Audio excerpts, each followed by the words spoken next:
This podcast is brought to you by Cyber attacks can be prevented. Checkpoint, you deserve the best security. It's August, yet the news has not slowed down even a bit. We will be talking about the fateful verdict in Pittsburgh. Is Israel heading toward a constitutional crisis? And yes, we will be dedicating a large portion of our program to Barbie, just as it should be. It's Unholy. I'm Yonit Levy of Channel 12 in Tel Aviv. And I'm Jonathan Friedland of The Guardian in London.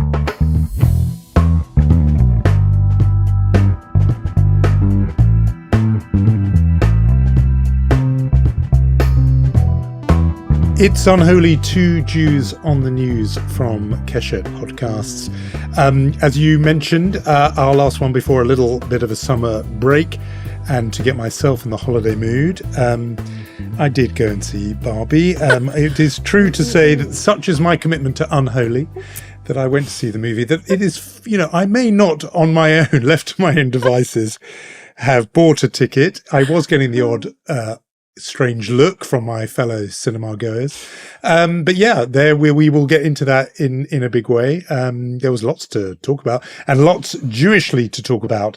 Barbie, I'm guessing that you went to see the film not wholly or solely out of professional obligation and duty. First of all, I just want to pause and say, I'm so proud of what this podcast can achieve. I mean, taking a top British intellectual, sending him on assignment to see Barbie. I mean, no, you thought you'd escape this, but she got her pink clutches all over you, and I'm proud. I'm proud of Unholy. Look, in all seriousness, we should say, you kind of mentioned this, there's a clear Jewish angle to the Barbie story. Her creator is Ruth Handler, who is Jewish. There's a clear Israeli angle to it. The CEO of Mattel is Israeli Ynon Kreiz, who will be our guest in this program. So this story really is in our wheelhouse or in our Barbie dream house, whatever you want to think about it. I saw it as well. We both did our homework. There's a lot to talk about. But before, I think, diving into fiction, we should talk a little bit about reality, no? We should, and reality particularly of a very kind of sobering kind coming out of the United States with a verdict. We already had the verdict in Pittsburgh of guilt for Robert Bowers for committing the gravest, most lethal anti-Semitic attack in American history. It happened on October the 27th, 2018. The jury in Pittsburgh had already found him guilty of all 63 counts of federal crimes, hate crimes, murder, a whole string. What was still to be decided was the sentence. And on Wednesday, the judge in the case announced that the jury had decided unanimously that the gunman should be sentenced to death. Apparently, the jury had deliberated for 10 hours over this question. The relatives and survivors of the attack had themselves been quite divided about whether or not they were seeking a death sentence. There'd been no consensus on that, but that is the verdict. And so Robert Bowers will be put to death. I mean, we should say it's not going to be immediate. This is the United States. What then follows is years, possibly even decades of appeals and process as it will go through higher and higher courts. But that is the sentence that's been passed. And it prompted just two sort of thoughts with me. The first was about, and you'll remember because I talked about it on here, about my own visit to the Tree of Life community when I was in Pittsburgh in the autumn last year. I was there to cover the midterm elections in Pennsylvania. And I say community rather than synagogue because they are no longer meeting in the building. That building is still, a murder scene and a crime scene and has been sort of fenced off, and rebuilding work is going on there. And instead they'd be relocating to another synagogue where they were gathering. And it was a very, very poignant visit because it was a small congregation. It was a small gathering that evening, Friday evening. And I spoke to people there afterwards, and the rabbi said to me, look, it's partly due to the pandemic and so on, but it's partly because some people just could not recover their faith after what they'd been through in October 2018. So the community there is still hugely in the shadow of that event. And then the other thing that came to my mind was just this death sentence and what, how that sits with us as Jews, because Jews have had historically a very ambivalent relationship to the death penalty. And that ambivalence extends to Israel itself. Mm-hmm. It does indeed. I mean, Israel abolished the death penalty for murder in 1954. It's still in the books for war crimes, crimes against humanity, crimes against the Jewish people. It was handed down only twice in the history of the country. 1948 is Meir Tubansky, is an IDF officer executed for espionage charges. By the way, later it was clear that he was innocent, but of course, the most famous story in Israel is Adolf Eichmann for his part, executed for his part in perpetrating the Holocaust. This is 1962. Ever since, not used in Israel, as I said, officially also abolished even before. There have been calls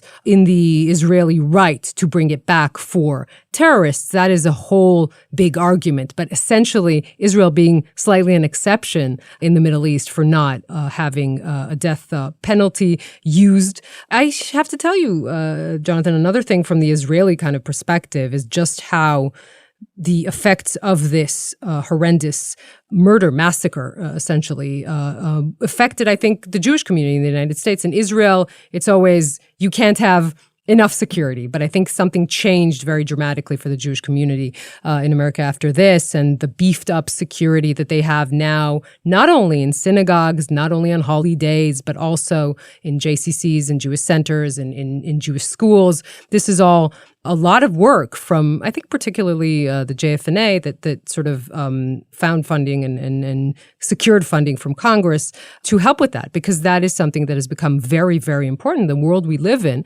We're fortunate enough to not have an incident of this magnitude happen again, but we're unfortunate when we look at the data and the anti-Semitism that's just on the rise. And I think that the Jewish community is very smart to secure themselves.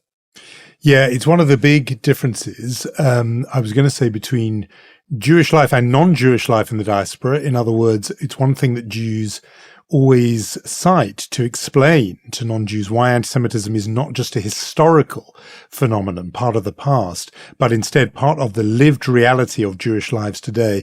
Jews will often say, my kids have to go through security to go to their school, yours don't, if they're talking to somebody not Jewish and their kids go to a Jewish school. And they also say, look, we have to have security outside our house of worship. You know, you, meaning other religions and faiths, do not necessarily have to take that precaution. It's one of the ways of explaining Jewish life in diaspora, but not only to non-Jews, but also to Israelis. I think it is something that when Israelis are in, say, Britain or Europe or the United States, it can pull up people short to realize that there are, guards, sometimes even armed guards, outside synagogue buildings in a way that would obviously not be, imaginable elsewhere. On this point of attitudes, I think it's interesting your point about Israel being a sort of outlier within its region. Even in diaspora communities, Jews are more opposed to the death penalty than others. I mean, there was Gallup polling in the United States showed only 54% of Jews believe the death penalty was ever morally acceptable, which is interesting because that's still a majority, even though, but that number was lower than it was for Catholics. Among religious groups, the lowest support for the death penalty is among Jews.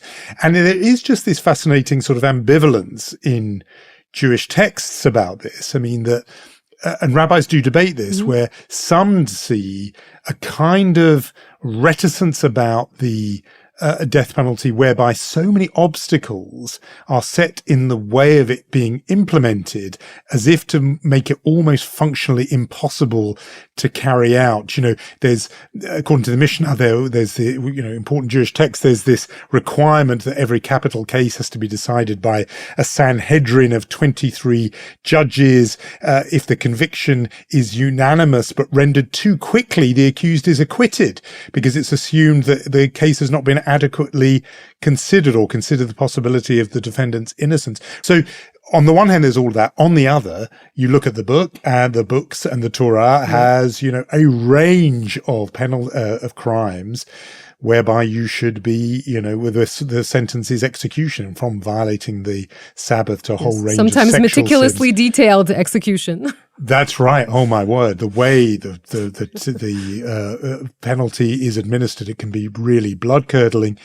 So and yes, the paradox, of course, in Israel being that even if Jewish law, discusses this, and as he says, the Torah does, but the Jewish courts in the land of Israel are secular, so the rabbinical institution did not, want that to be in the power of the courts.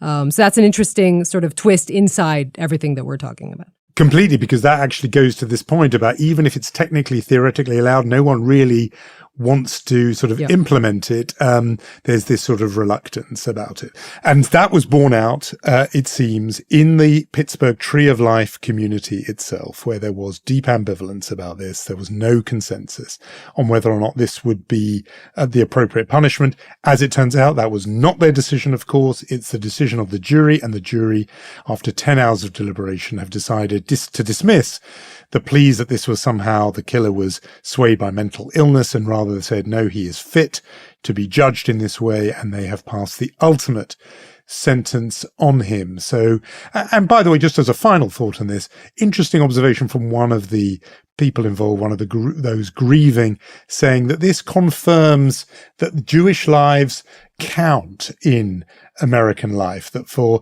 some time there'd been a sense that violence against Jews didn't quite sort of matter as much to Americans, and this has put that aside, that view, and instead made it very clear that this will be treated as as seriously and as gravely as any other racially motivated mass killing.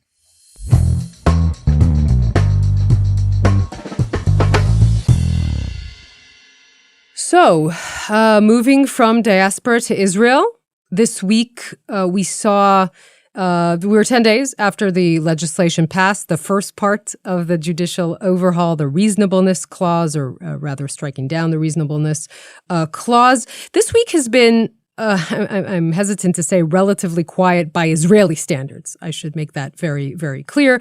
This is the state of the play. We have heard from a number of Likud ministers, something like a mini rebellion, maybe. People like Yuli Edelstein, Gila Gamliel, David Bitan, saying, out loud, yes, we voted with this, but don't you count on our vote next time. Many people have thought that this is a spin meant to calm the streets down more than anything.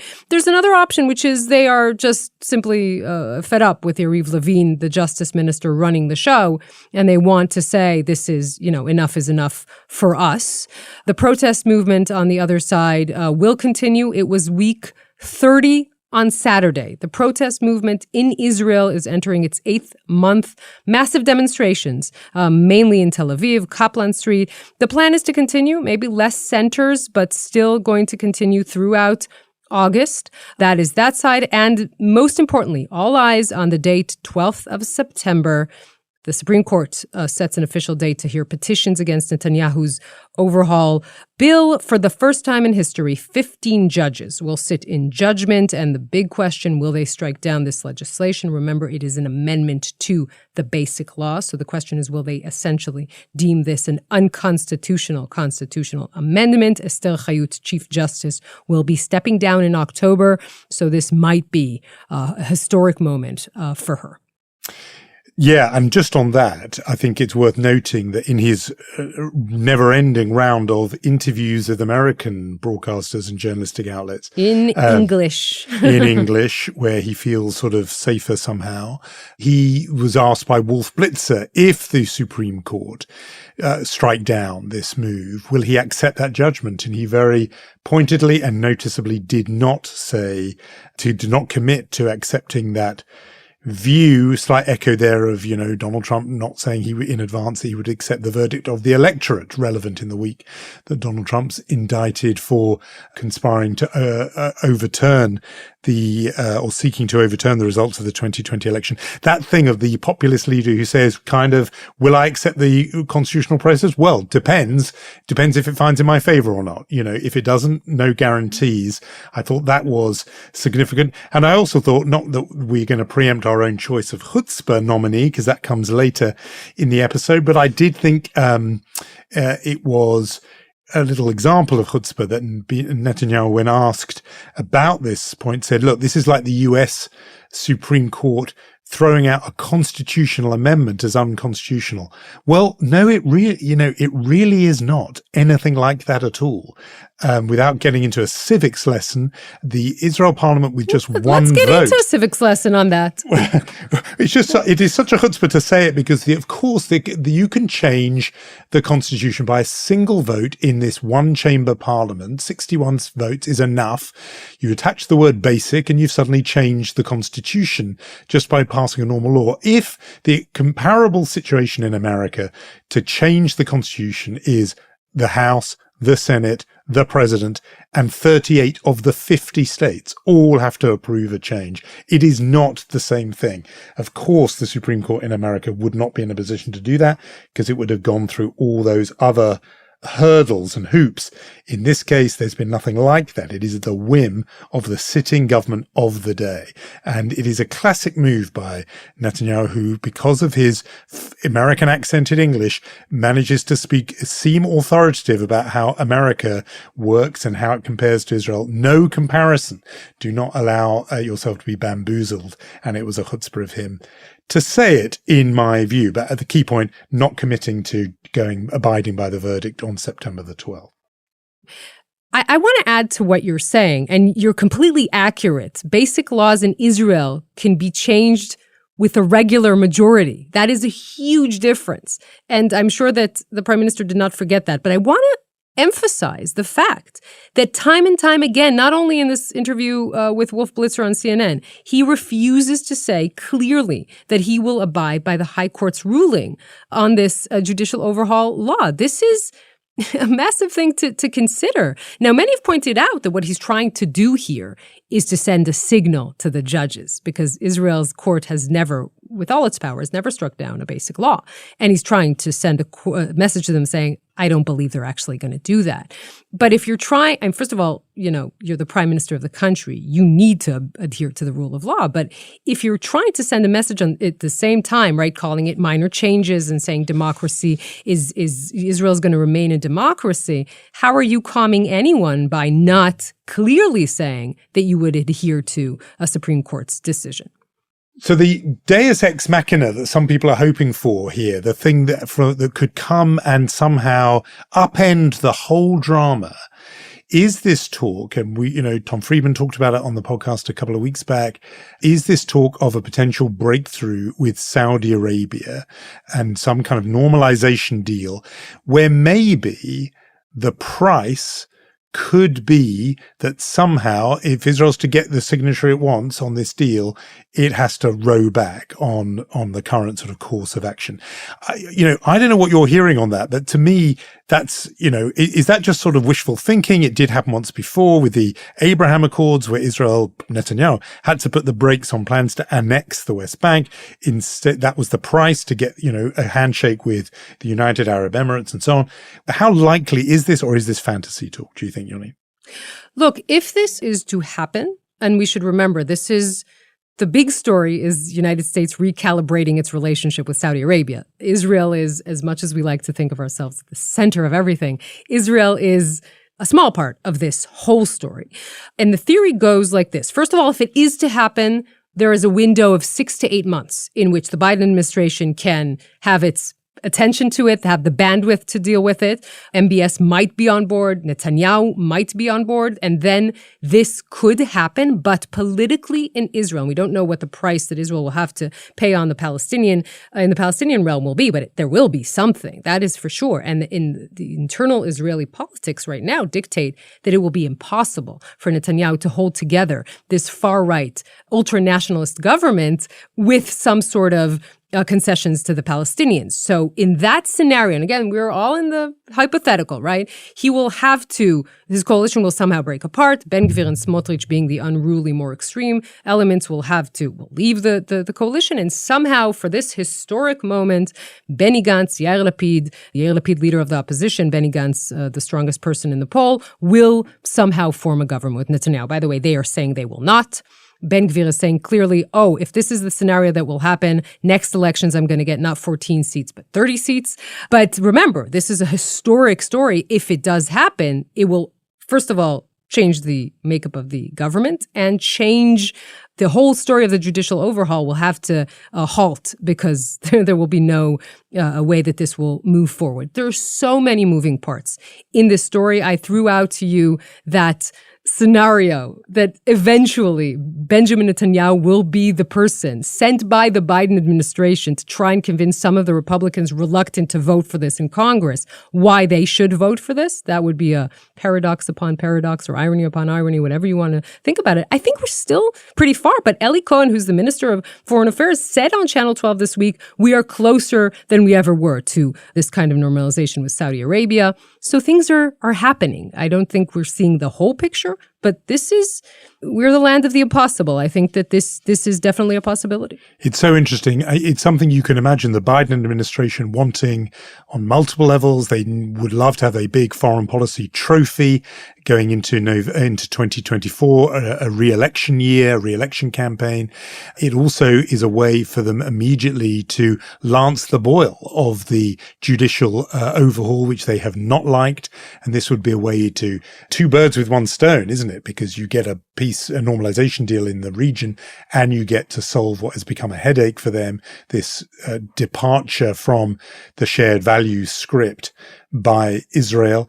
What's clever about how you've explained it, I think, and it's really interesting, is it's not literal. It's not direct. It's not, in other words, as if Mohammed bin Salman of Saudi Arabia says, I'd love to do a deal with you, Israel, but first you do have to, re-establish the reasonableness clause in your unwritten constitution. It doesn't work like that. Rather, as you've explained, the price he might demand on, broadly defined, the issues around occupation, West Bank, settlements, Palestinians, will be too high for I'm going to say outriders, but they're not, because they're central figures in the coalition, Smotrich and Ben Gvir. The only thing I just was wondering that could upset this apple cart is if Smotrich and Ben Gvir think, we don't like the look of those polls, we're not going anywhere, we're not going to give you the resignation you, Mr. Biden, want, we're going to stay put and swallow it on Saudi Arabia. That is, unlikely, but you could conceive of it.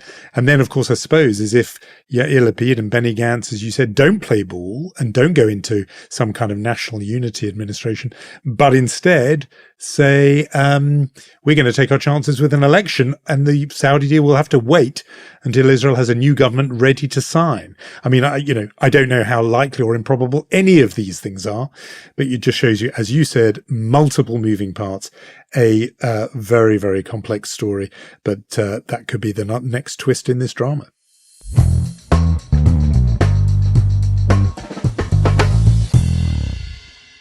So, Jonathan, you were talking about twists and dramas, and that is my cue to pivot us to another kind of drama. I think we need a little bit of pink in our lives, so may I change gears from Bibi land to Barbie land, because we want to talk a little bit about that now, and to present our special guest for this week. Ynon Kreiz is the CEO of Mattel, one of the most successful Israeli businessmen in the world.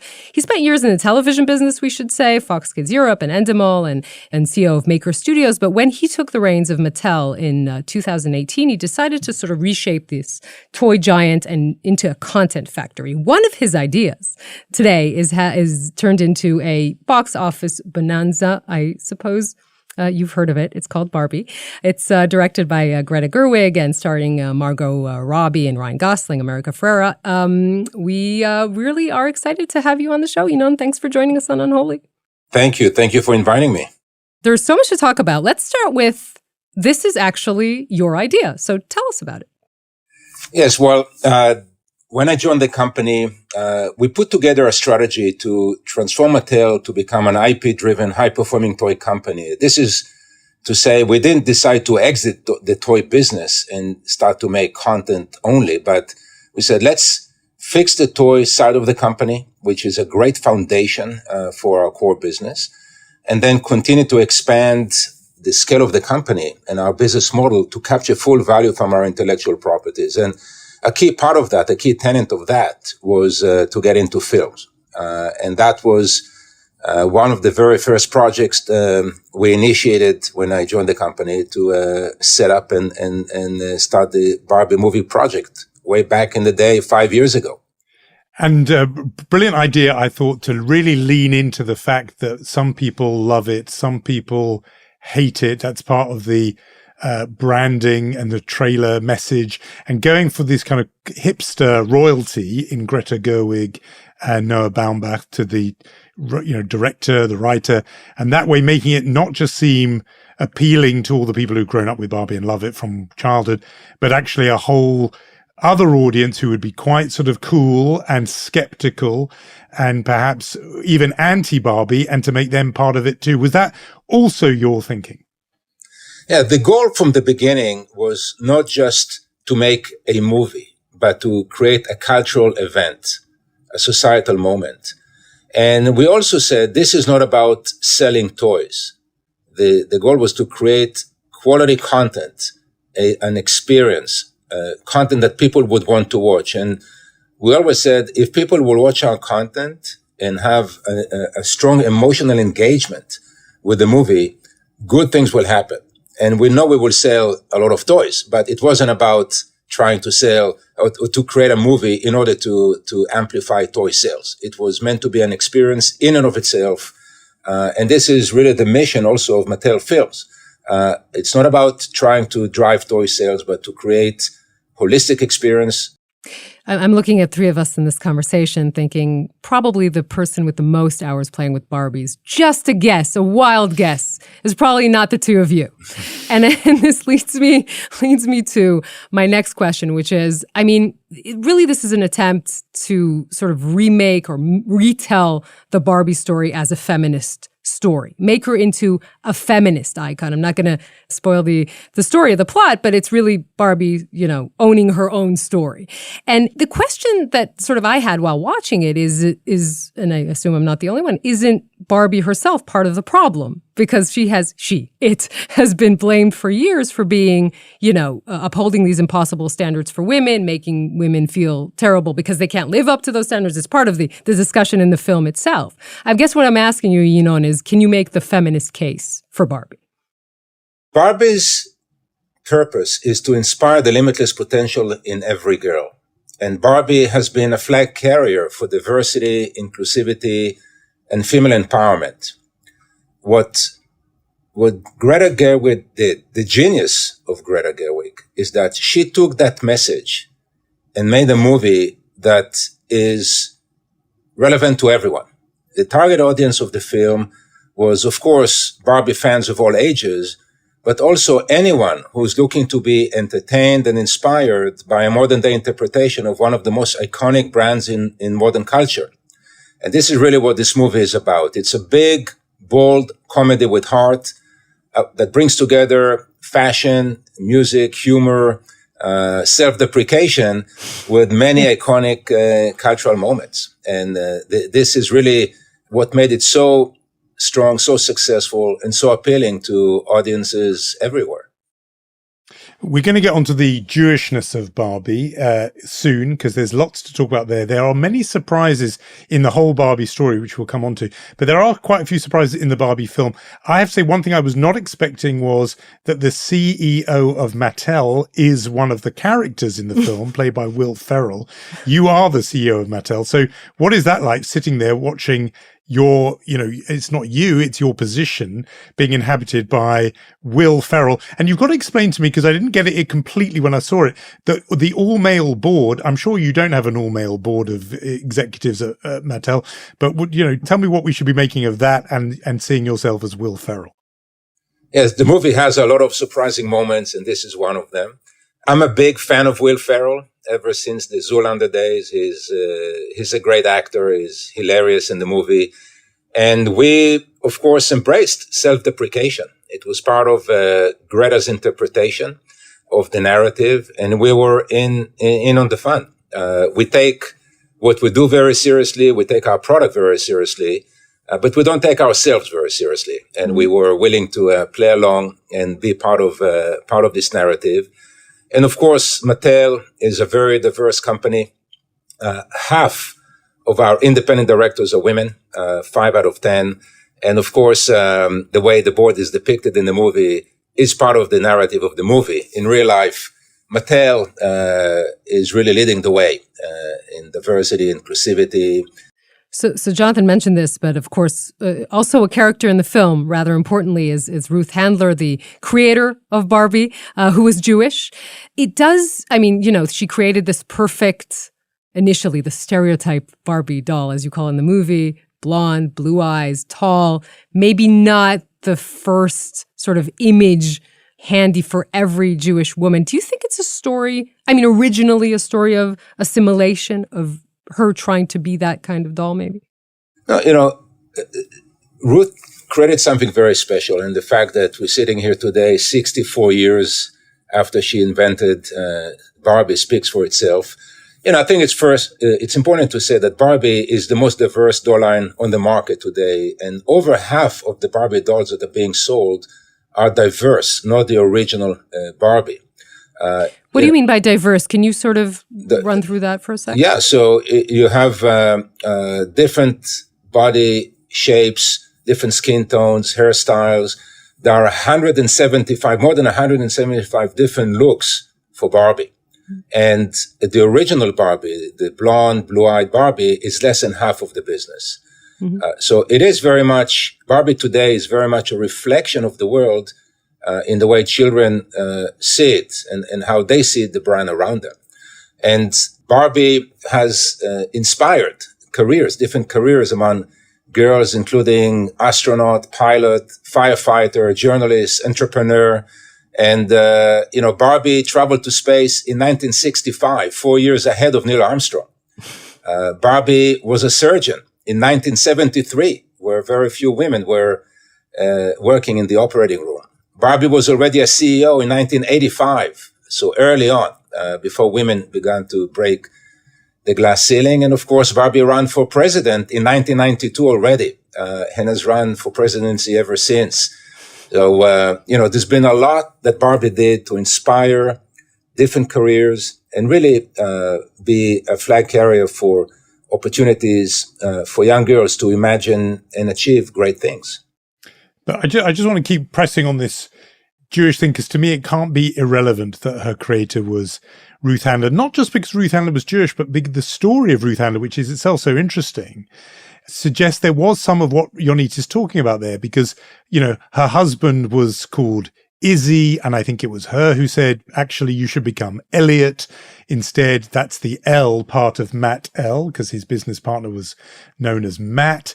There was this sort of drive to be, and it wasn't unique to Barbie or her, this drive to fit some kind of all-American ideal. And I think about those, the first Hollywood studio bosses, and now Mattel is a movie company, who also created, many of them Jews, the Warner Brothers, Sam Goldwyn, Harry Cohn, Louis B. Mayer, who had this ideal of the all-American white picket fence family life. And it was a goal that in many ways was out of reach for them as Jews. And I'm wondering if a woman who looked like Ruth Handler created this, yes, I know it's diversified since, but originally blonde, blue-eyed, ideal, there was something quite Jewish about that. It was trying to embody something that was for them out of reach. I mean, it's not just us who think this, by the way. Saudi Arabia, in 2003, 20 years ago, outlawed Barbie temporarily, saying Jewish Barbie dolls with their revealing clothes and shameful postures are a symbol of decadence of the perverted West. That's 20 years ago. But the Jewishness of Barbie, there does seem something in that story.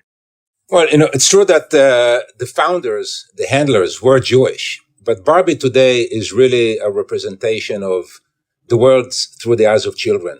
It's not trying or aiming to represent any particular heritage. It is really about being a representative of the world as children see it, being diverse.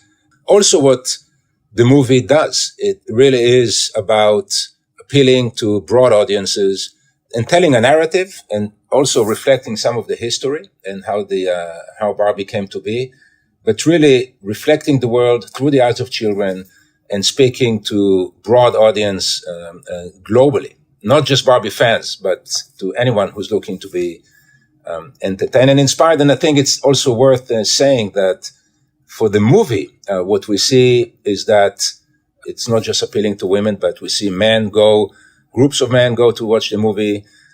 Interestingly, also, the movie is doing very well internationally. Mm-hmm. So while Barbie, in some cases, being perceived as an American icon, is seeing such strong performance internationally, larger than higher box office numbers than the US. And it's not that the US is not doing well. So it's really very much about international appeal.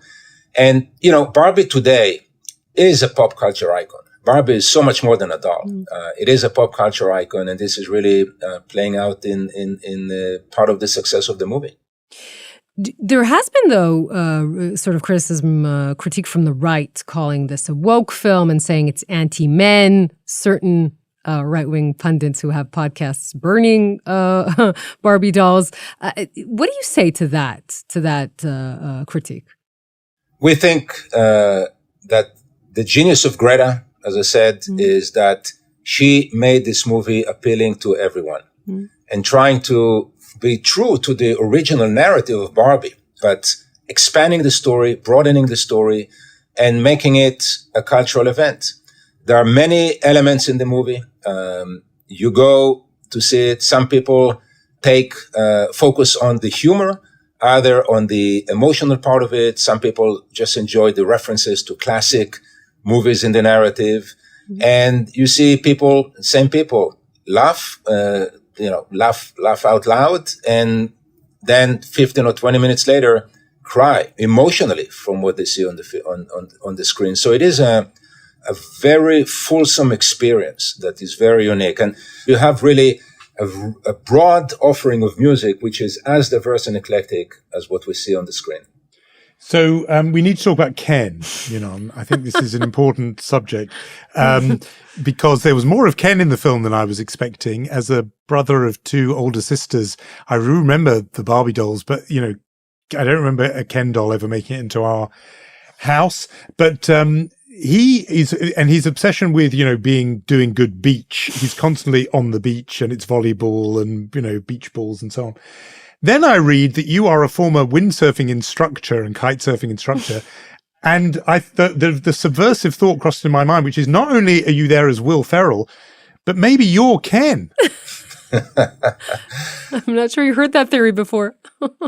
I take it as a compliment, but all kidding aside, yes, Ken is a key part of the narrative, and the role that Ryan Gosling plays is just incredible. He really puts out an amazing performance, and of course, Margot Robbie as well. We have two superstars with an incredible cast that are just acting phenomenally and representing the characters so well. And Ken is a key part of the movie and is something that Greta focused on. And Ryan really brought it to life in a way that makes it a very exciting part of the entire experience. I gotta say, yeah, go ahead. No, I actually saw a possible solution to Israel's judicial overhaul attempts to change the constitution in the film as well. I'm just saying.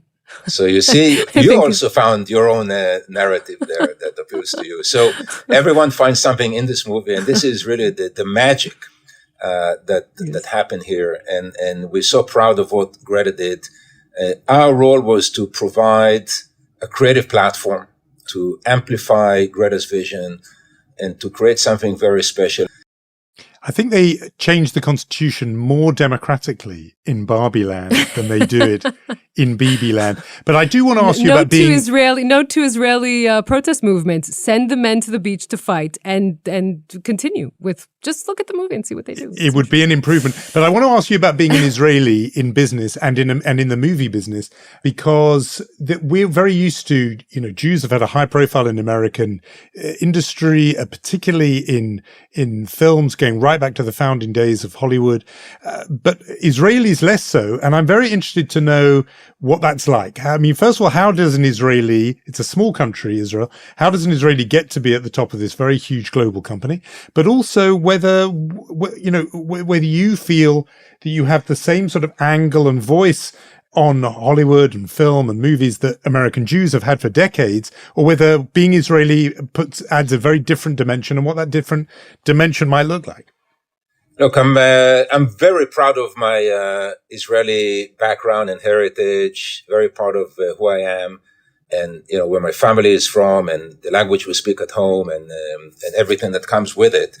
And it's hard to pinpoint and say what part of my background played or plays a role in what I do today. But clearly, this is part of who I am. I've been very fortunate and privileged to work at interesting companies outside of Israel. I never actually worked professionally in Israel. So while I did go to university, to Tel Aviv University in my early days, after that I studied and worked abroad in the US and the UK. So it's, I guess, a mixed background of what I've done and what I did, but my Israeli background and heritage is very much part of who I am. I wonder if at the end of the day, being Israeli means you're more excited, walking the red carpet in Hollywood, or having your family and friends in Israel say, hey, I saw you on the red carpet in Hollywood. Like, what is the bigger sort of, what moves you more? I always say I wish I could enjoy those moments, because often what happens, you already think about what's next. The exciting part of what we do is when you realize that people who buy and engage with your product are not just consumers, they are fans. And as a company, we really have an important role. We have a societal impact on many people in that we help, not alone, of course, but we help shape future generations. We collaborate and partner with parents and families to instill positive values and drive important messages. All of our product, not just the company, but every one of our brands has a purpose, with something that provides another reason, a reason to be. It's beyond the play system. It's social values and messages that we drive as a company. And playing in that role and have the opportunity to lead Mattel into this chapter is very exciting overall. It's not just about one movie or one premiere or one red carpet. It's about the overall experience and opportunity. When Mayim Bialik was on the podcast as an Israeli or an Israeli-American in Hollywood, she made a really interesting observation that I wasn't necessarily expecting, which was that, yes, a very comfortable place for Jews, but she said among kind of Hollywood liberals, Israel is not such a great selling point. Israel is not hugely popular, that there's a lot of resistance and opposition there, and that she encountered and that she described, sort of contending with. What's your impression of that? Just because you're somebody who, even before Mattel, decades in this business, American entertainment business, fine for Jews, but maybe a colder place for Israelis. What's your experience? I think the world today is an open field in our industry, in every industry. You have people from practically almost every nationality. But it is fair to say that people are very focused and aware of what is happening in Israel right now, and follow the news and about what is happening in the country. And like everyone, I really hope for a good outcome and bring the people together ultimately in our homeland country. You should force everyone in the Knesset to watch the Barbie film. That might help. Ynon, thank you so much. Ynon Kreiz, CEO of Mattel. Thank you so much for talking to us. Thank you. Thank you very much. Yonit, Jonathan, great to be here. Thank you. Thanks, Ynon. Thank you, Ynon.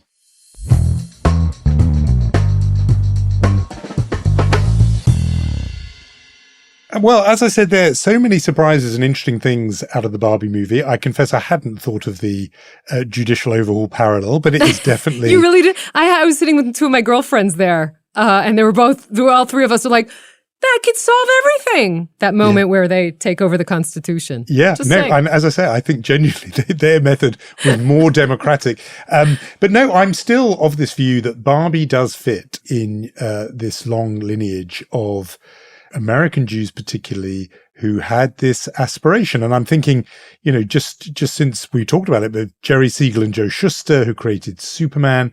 I think I may have mentioned before on the podcast the novel Cavalier and Clay by Michael Chabon. Again, only one of my favorite books. One of my favorite books of all time. Okay. If you're packing summer reading books, that one and Yiddish Policeman's Union, I think are fantastic. But the point about Cavalier and Clay, the thing it touches on is this fantasy in that particular case about, Jewish power after the Holocaust and Jewish powerlessness. But, you sort of very lightly touched on it, but, Jewish women are not raised to think that their look is a beautiful look. And the idea of Ruth Handler, played well in the film, Rhea Perlman, creates this impossible blonde, blue-eyed Aryan archetype. We should, it's not a coincidence, is my point. I'm not sure, massively wanted to go into all of that, but to me, it's their part, it's part of the thing that makes this whole phenomenon really, really interesting. And the fact that there's an Israeli at the helm of this company just only adds another layer. I agree. To me, I felt like the film was sort of talking on these two levels. One is to the generation of the mother, like my generation, right, who played with the Barbie dolls, maybe realized that life isn't as simple as that Barbie image tried to sell you. And I had this feeling like the film was sort of apologizing to those women in a way, and also speaking at the same time to the generation of now the children of those mothers that already get that the world is, in the words of the film, weird, dark, and crazy, and trying to do that at the same time. Don't know how massively successful is building this really is a retelling of Barbie as a feminist icon. But again, there's a lot of questions. And of course, now we can't go on vacation because we need to do an Oppenheimer episode, because you can't just do one, right? And no shortage of Jewish content there.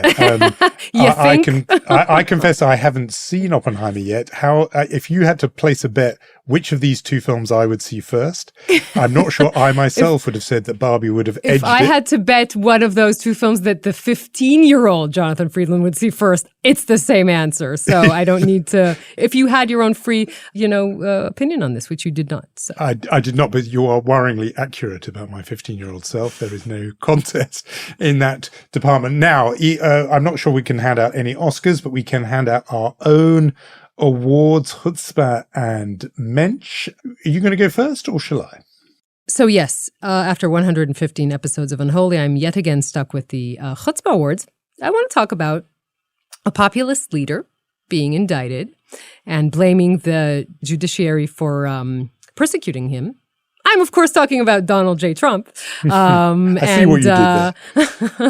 And the fact that he has been charged by federal prosecutors this week over his efforts, his third indictment, over his efforts to overturn the results of the 2020 election. He is in our list because of what he said after. I will quote from his words. And of course, there are Jewish organizations who are very upset, but not only Jewish organizations. He said that the charges are reminiscent of Nazi Germany and their Nazi persecution. That is what it reminds him of. Of course, many, many organizations being pretty upset about him saying that. So I think we can give him a little bit of a chutzpah award for that. Oh, such maybe other things as well. Egregious chutzpah again. He just does it one time after another. This is probably the most serious indictment of all the indictments. And yeah, he claims somehow the victim and they're the Nazis. It's so base and so low. A worthy winner with a heavy heart for the Chutzpah Award. For Mensch, long-time listeners sent in a little story about employees of Japan Airlines apologizing to passengers for a flight delay. There's a picture to accompany this. It shows counter staff at the airport, getting up from their seats, standing in line, and then bowing to apologize for the long delays that the customers of the airline had suffered. The message came to me from a long-time unholy listener with the following additional thought. I can't help thinking El Al staff wouldn't respond like this. Attached to this picture of bowing aircrew stewards and counter check-in staff. I immediately, of course, forwarded that to you, Yonit, which elicited an interesting, some may say defensive response. An automatic response from me. I wrote to you instantly when you said, I can't help thinking El Al staff, or you forwarded this, I can't help thinking El Al staff when we respond like this. I wrote, whereas British Airways crew would totally bow to passengers. I've seen them do it a million times. It's totally fair. Yes. And in a way, you sort of caught me out there because, I was, the joke landed with me. I thought, oh, yeah, that's funny. El Al stuff, of course not. But you make a very fair point. Well, first of all, it seems like I'm ready for my foreign ministry position. No, I'm kidding. Look, what this obviously indicates is that Israelis feel very free to diss on El Al, the national carrier. But if anyone else does it, then they automatically get very upset. So that was what this story It's a indicates. bit like Israel itself. Attitudes there too. And the national carrier is covered with the same blanket of protection, which is, I can say what I like, but you can't. In some ways, the premise for the entire podcast that we're doing here. Anyway, mensch of the week, the counterstaff mention, plural, for the counterstaff at Japan Airlines for setting a lead, which no doubt El Al staff will be first in line to replicate and follow next time there is any kind of delay. Although I'm sure you'll tell me El Al planes are never, ever delayed and only run with exemplary perfect efficiency. Don't put me on the spot. But this is a good segue, talking about airlines and crew, to talk about our going off, or let's say attempting to go off, because I think ever since we started this 2.5 years ago, we never actually had a summer in which our planned hiatus stayed the same. There's always some sort of event that brought us back to updating you. And we will do that if need be, but we are taking a few weeks off, and we will bring you, as become our tradition, our, favorite conversations. Some of them are surprising. And Jonathan, you have a good vacation. No ignoring my calls, because you think I'm calling you back to the unholy desk. I probably am, but still don't ignore my calls. Yeah, I mean, there's certainly not that I've looked, but there's not any kind of blocking or filtering software available to enable that any emergency calls that come will get through. And of course, we will be back if we need to be back. As Yonit says, we are going to make an attempt 3 years in to have an unbroken summer. It won't be unbroken for all of you, though, if you're listening, because we will be bringing you some conversations we have loved each Friday, dropping into your podcast feed in the usual way. So hopefully it is a seamless service. If not, Yonit and I will stand in front of our little counters and bow in apology, Japan Airlines style. You go otherwise first. But we will say our thank yous to our incomparable team. A huge thank you to Gaia Glazer and Omer Primat for putting up with all of our shenanigans, especially Jonathan's shenanigans. And thank you to Rom Atik. And we'll see you soon. Have a great summer. See you then.